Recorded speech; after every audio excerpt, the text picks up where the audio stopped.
Bien, este es un artículo del New England Journal of Medicine del 24 de octubre del 2019 que habla acerca de una estrategia guiada por genotipo para el uso de inhibidores orales de P2Y12 en pacientes que requieren una intervención coronaria percutánea. Este es un artículo que se publicó de manera temprana el septiembre 3 y es un artículo que está originado en Holanda. Pues bien, el tema es interesante, es decir, habla sobre el impacto que tiene el infarto con elevación sobre el ST, particularmente el tratamiento con la intervención coronaria percutánea y la aplicación de un stent que requiere el uso de terapia antiplaquetaria doble, en este caso aspirina y un inhibidor de P2Y12, con el objetivo de poder prevenir que el stent tenga trombosis. Para esto las guías han recomendado el ticagrelor y prasugrel en sobreposición al clopidogrel, ya que se ha demostrado que este tipo de fármacos son mucho más eficientes, pero con mayor tasa de efectos adversos. ¿Cómo ocurre esto? Se sabe que el clopidogrel es una prodroga que se transforma por el citocromo P450 y que se inhibe de manera irreversible al receptor P2Y12 en las plaquetas. Sin embargo, aproximadamente el 30% de los pacientes blancos pueden no tener respuesta a esta intervención. Y esto se debe a que existen mutaciones en el citocromo que pueden ocasionar la pérdida de la función de estos alelos y obviamente afectar la eficacia del fármaco. Por lo tanto, el objetivo del estudio es determinar una estrategia guiada por genotipo, es decir, por el genotipo de este citocromo, para seleccionar el tipo de inhibidor oral de P2Y12 y de esta manera ver si existe una reducción en el riesgo de sangrado y que no ocurra un incremento en el riesgo de trombosis en pacientes que tienen infarto agudo al miocardio con elevación del segmento ST y que se les puso un stent a través de una intervención coronaria percutánea.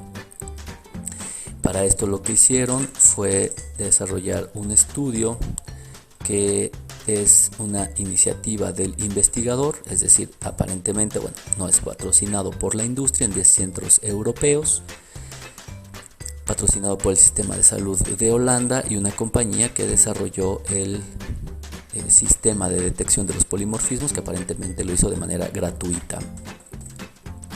Este estudio fue registrado y ya es una de las situaciones más importantes. Ha presentado varios cambios debido a los cambios en las guías internacionales para el manejo de la antiagregación.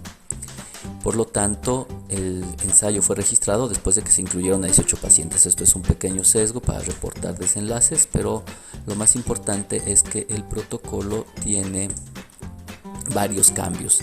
Este protocolo recibió cambios particularmente porque en el 2011 la Asociación de Cardiología Europea hizo cambios recomendando el uso primario de ticagrelor y prasugrel sobre clopidogrel en este tipo de pacientes. Por lo tanto, el objetivo tuvo que modificarse. Sin embargo, lo describen de manera bastante detallada.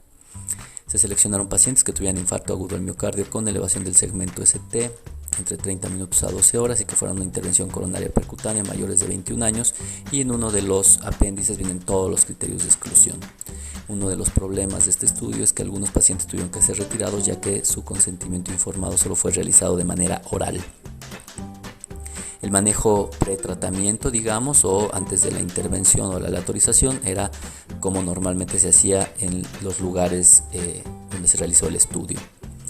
Propiamente la intervención se realizaba a través de una aleatorización en internet, en bloques de 1 a 1, en los pacientes que hasta 48 horas después de haber realizado la intervención coronaria percutánea fueron aleatorizados.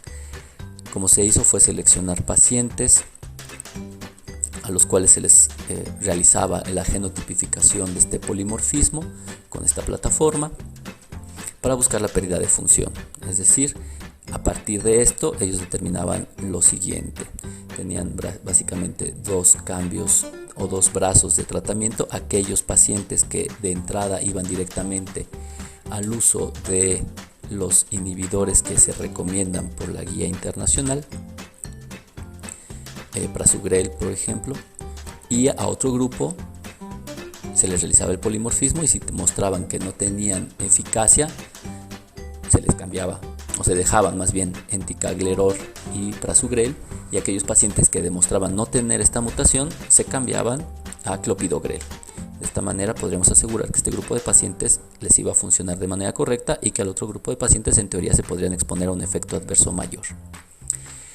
Los desenlaces fueron dos desenlaces primarios. El primero de ellos es un desenlace combinado, que son básicamente efectos adversos, que incluye muerte por cualquier causa, infarto agudo al miocardio, stent del trombosis, stroke o sangrado mayor, de acuerdo a estos criterios. Y hubo otro desenlace secundario, un desenlace primario, pero un segundo desenlace primario, que es la presencia de sangrado mayor. Después tienen toda una serie de desenlaces secundarios y análisis de sensibilidad que obviamente hay que tomarlos con cierta consideración. Este es un estudio no es un estudio de superioridad, a pesar de que después hacen algunos cambios al respecto. Lo que buscan es un estudio de no inferioridad, en el cual se estima que la tasa de eventos adversos, como los que se mencionaron previamente, fuera del 18.8% en el grupo estándar, es decir, aquel paciente que de entrada directa va al uso de Prasugrel, y a otro grupo que va a entrar igual a este tipo de tratamiento, pero en caso de no tener ausencia de la función de los alelos, lo podrían pasar a Clopidogrel. Calcularon un poder del 80%, un alfa de 0.05, y obviamente para esto se estimó que para no inferioridad necesitaban 2.474 pacientes. Los desenlaces se evaluaron después de las primeras 24 horas de haber utilizado la intervención coronaria percutánea. Aquí no sé si esto puede ser un sesgo, seguramente los cardiólogos podrán saberlo mejor. Y lo más importante es que se hizo un análisis primario con intención a tratar, aunque después hacen análisis por protocolo. Esto es interesante. Una vez que determinan que el estudio no cumple el criterio de no inferioridad, intentan hacer una evaluación de superioridad. La verdad es que esto es raro observarlo, pero bueno, lo describen que así se realizó, y bueno, hay que tener ciertas consideraciones que de todos modos vemos en los resultados, que no afecta a los resultados ni las conclusiones del estudio. Como pueden ver, tienen 26 estudios de subgrupo preespecificados y 2 análisis de sensibilidad. Se realizan curvas de Kaplan-Meier para ver la relación tiempo-evento, así como análisis de regresión proporcional de Cox y log-rank para determinar estas curvas. Los intervalos de confianza, lo mencionan para los desenlaces secundarios, no se ajustaron para comparaciones múltiples, por eso hay que tener mucho cuidado con esto. No se recomienda tener, y ellos lo ponen aquí, no se recomienda tener o tomar conclusiones de acuerdo a las comparaciones de desenlaces secundarios. Por lo tanto, debemos enfocarnos únicamente al desenlace primario. Dentro de los resultados podemos observar que del 2011 al 2018 se reclutaron aproximadamente 2.751 pacientes. Hubo algunos errores de aleatorización que vamos a mostrar en la figura. 1.370 pacientes a la estrategia guiada por genotipo, 1.381 a la estrategia estándar. Al final, después de algunos problemas, se excluyeron algunos pacientes. Estos son elegibles para el análisis. Y al final del día tenemos cerca de 1.240 y 1.245 pacientes. Pues bien, algo más que tendríamos que mencionar es que los grupos o las características basales de los grupos son bastante similares, las vamos a discutir más adelante. Aquí las podemos observar. En general son pacientes de cerca de 60 años, aunque un porcentaje cercano al 15% son pacientes mayores a 75 años, predominio masculino, solo el 25% son mujeres, muchos de ellos con sobrepeso y obesidad. Un porcentaje importante de pacientes, cerca del 10%, tenía una depuración de creatinina menor a 60 mililitros.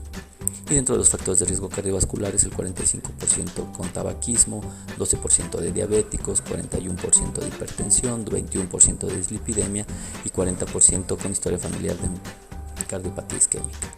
Tenemos otras características que probablemente no afecten de manera significativa los resultados, así que pasaremos a discutir el análisis primario. Algo importante antes de pasar a esto es que la adherencia al tratamiento fue evaluada por los investigadores. Esto para mí es un sesgo, así que hay que tener atención con esto. Sin embargo, se mencionaba que en un porcentaje importante de los casos la evaluación fue hecha por un grupo externo, lo cual también me parece importante. Dentro de los desenlaces primarios vemos que al año En el grupo guiado por tratamiento, el desenlace, que recordemos son eventos adversos, fue menor en el grupo de la terapia guiada por genotipo 5,1% versus el 5,9%. Y muestran que que es no inferior esto, así que la verdad es que podemos asumir que los criterios son bastante buenos. Sin embargo, esto hay que discutirlo si esto es clínicamente significativo o no. Es 0,7% de diferencia entre los dos grupos. Intentaron hacer análisis de superioridad para ver cuál de las intervenciones era mejor que la otra y se observó que no cumplieron ese criterio. Es decir, no podemos decir que una estrategia sea mejor que la otra. Cualquiera de las dos es no inferior.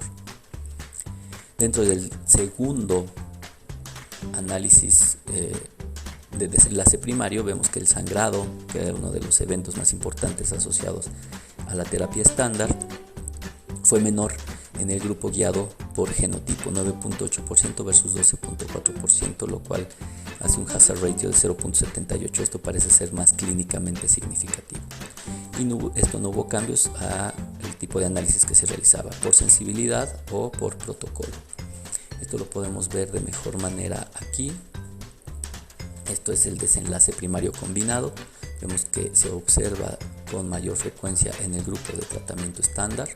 Vean cómo se reduce a lo largo del tiempo en el grupo de tratamiento combinado. Esto es una maximización de la curva estándar, porque como pueden ver aquí la diferencia es bastante pequeña.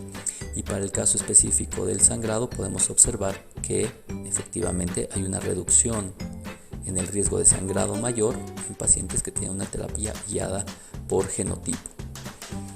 Hacen distintos análisis adicionales dentro de los eventos secundarios y la verdad es que no se observan diferencias significativas. Básicamente hay algunas limitaciones en este estudio. Una de ellas es que es un estudio de etiqueta abierta. Algo que ocurrió es que esperaron encontrar, o más bien observaron menos incidencia de los efectos adversos a lo que esperaban en base a la información que tenían. Algo también importante es que el genotipo puede haber otras mutaciones que pueden afectarlo, aunque las consideran bastante raras. Y en conclusión, lo que ellos pueden decir es que en pacientes que tienen infarto agudo al miocardio con elevación del segmento ST, que se les coloca un stent por una intervención coronaria percutánea, la terapia guiada por genotipo para seleccionar qué tipo de inhibidor oral de P2Y12 es no inferior a la terapia estándar a un año de seguimiento, con una reducción en la incidencia de eventos adversos, particularmente de sangrado mayor. Espero que este video les haya sido de utilidad. Les recuerdo que si desean la presentación para sus sesiones, se encuentra en formato PowerPoint, así como este artículo en el link que encontrarán debajo.